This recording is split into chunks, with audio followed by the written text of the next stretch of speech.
اسلام آباد میں دہشت گردی کے واقعے کی جتنی مذمت کی جائے کم ہے۔ اتحاد اور یکجہتی دشمنوں کے عزائم کو ناکام بنائیں گے۔ اسلام آباد میں گورنر سندھ کامران ٹیسوری نے سانحہ مسجد ختیجۃ الکبریٰ کی مذمت کرتے ہوئے کہا کہ دہشت گردوں کا نہ تو انسانیت سے کوئی تعلق ہے اور نہ ہی مذہب سے ہے۔ بھارتی پشت پناہی سے افغانستان میں بیٹھے پاکستان میں نہتے شہریوں کو نشانہ بنا رہے ہیں۔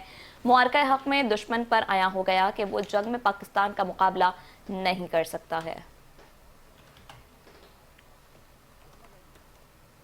میرا یہاں آنا اس بات کی یقین دہانی کرانا ہے کہ اپنے ان بھائیوں کے غم میں ہم برابر کے شریک ہیں، تنہا نہیں چھوڑیں گے، نہ ان لواحقین کو اور نہ ان زخمیوں کو۔ حکومت تو جو تعاون کرے گی، لیکن میں آپ کو ذاتی حیثیت میں بھی یقین دلاتا ہوں